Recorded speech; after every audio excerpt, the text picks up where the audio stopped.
innegablemente hay que decir que Violeta Parra es una de las voces más influyentes como poeta, como gestora, como comunicadora. Violeta Parra estuvo aquí haciendo radio en distintas radios de nuestro país, gran artista visual, de verdad, una mujer inagotable, ¿no?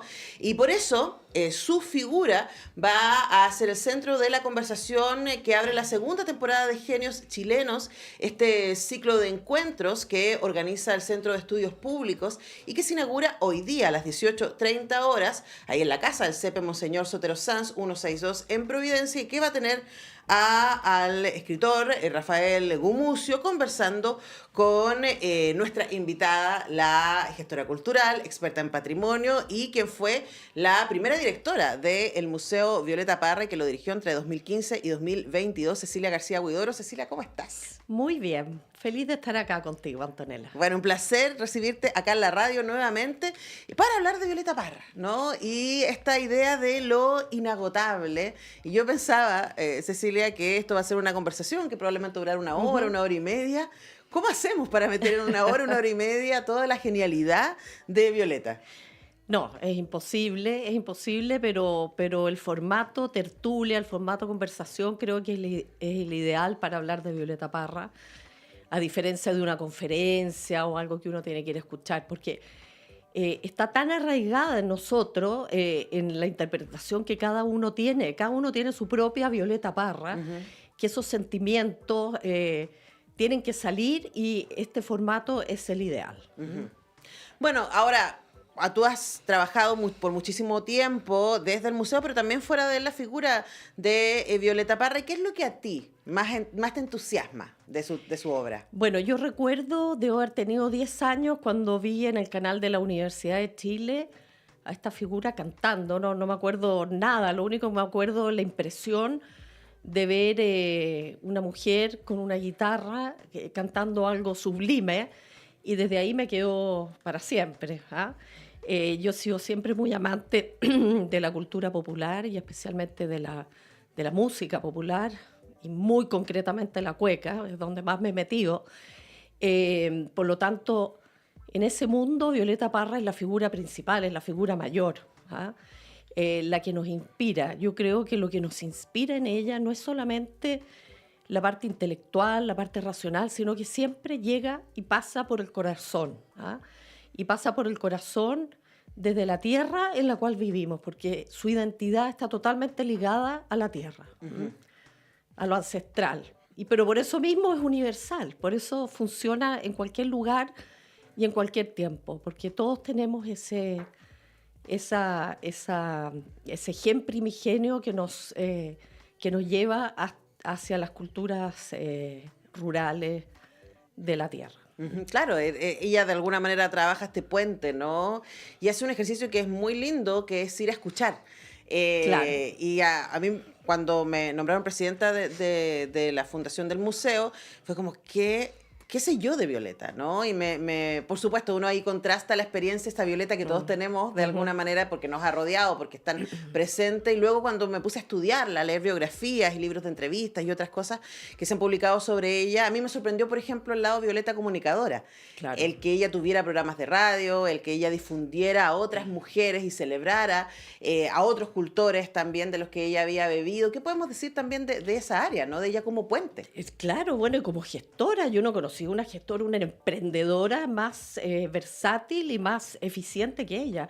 Cuando ella hace la carpa de la reina, ella es la que hace el diseño, el formato, la que llama, la que se consigue la carpa, la que se consigue el terreno, la que invita a las personas, la que hace los cócteles, la que sirve. O sea, impresionante. O sea, si ella se ponía una idea, ella la materializaba.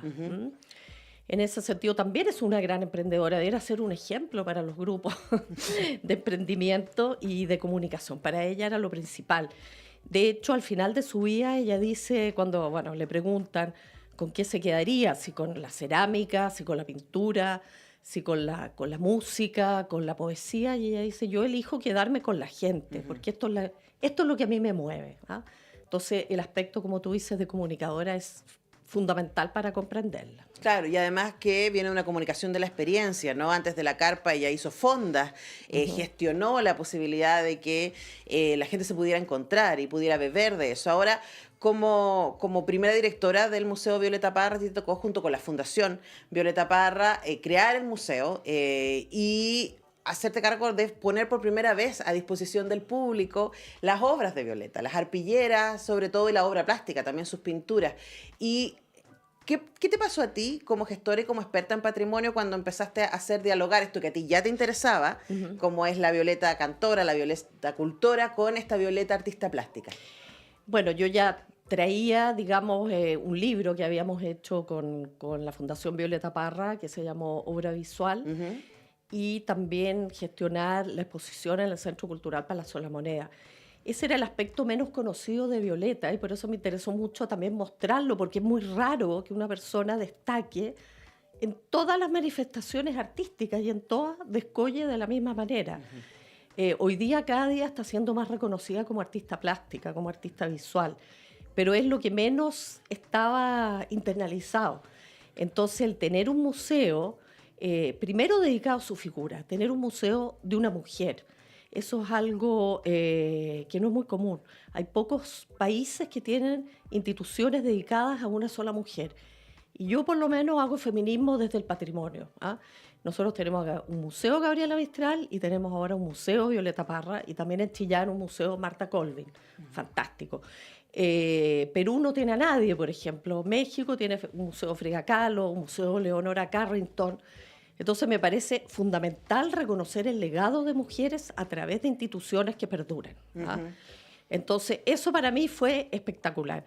Segundo, conocerla a través de esta obra, digamos, material de ella y tener un museo vivo, abierto a la comunidad, que además trascendía fronteras, que además ustedes lo han continuado muy bien. Encuentro que la nueva administración está totalmente en ese espíritu de Violeta. Si Violeta lo que hacía en su carpa era recibir gente, cantar, les cocinaba, conversaba. Esa era la Violeta, y así tiene que ser una institución que esté dedicada a ella. Entonces fue muy emocionante hacer eso. También haber hecho una sala de museo que se llamó La Jardinera, es decir, reconocer su aspecto ecológico, que también era bien desconocido, pero ella es, en toda su poesía está siempre presente los chirigües, las flores, los yuyos, la jardinera, las flores, las parras, qué sé yo. Entonces era muy importante dar a conocer esa dimensión. Claro, la resiliencia, porque el museo, como probablemente ustedes que nos escuchan saben, sufrió una serie de incendios en el contexto de la revuelta del 2019 y se tuvo que cerrar, ¿no? Parte de las obras se fueron al MAC de Quintana Normal y el museo estuvo cerrado hasta enero de este año, y lo más impactante para el equipo del Museo Violeta Parra cuando entró fue que ver que la jardinera, la enredadera de la jardinera se había tomado toda la pared. Claro. Y fue muy impactante también decir, mira, aquí hay una cuestión que resiste, hay una cuestión que vuelve una y otra vez como el arte de Violeta. Para terminar, Cecilia, y les recuerdo, conversamos con Cecilia García Huidobro a propósito de que va a estar hoy día a las 6:30 conversando con Rafael Gumucio en la primera jornada de esta segunda temporada de Genios Chilenos, este ciclo de conversaciones del Centro de Estudios Públicos. ¿Qué crees que va a pasar? ¿Qué te gustaría que pasara hoy día a las 6:30? Bueno, lo que siempre pasa con Violeta, que se arme un diálogo. Tú ves, mira, voló el tiempo conversando contigo, o sea, es como que hubiera pasado un minuto, y que surja también un diálogo con el público. Yo creo que es siempre lo más interesante. Bueno, dejamos entonces a todos y todas invitados, invitadas para que se acerquen. Esto es absolutamente abierto a las 18:30 horas en el auditorio del Centro de Estudios Públicos, Monseñor Sotero Sanz 162 en Providencia. A las 18:30 horas entonces el curador del ciclo, el escritor Rafael Gumucio, y la invitada Cecilia García Huidobro, presidenta del Instituto de Conmemoración Histórica y exdirectora del Museo Violeta Parra, van a estar ahí hablando de la Gran Violeta. Nosotros tenemos que ir a la pausa en este semáforo. Gracias, Cecilia, por venir. Muchas gracias a ti. Y ya regresamos.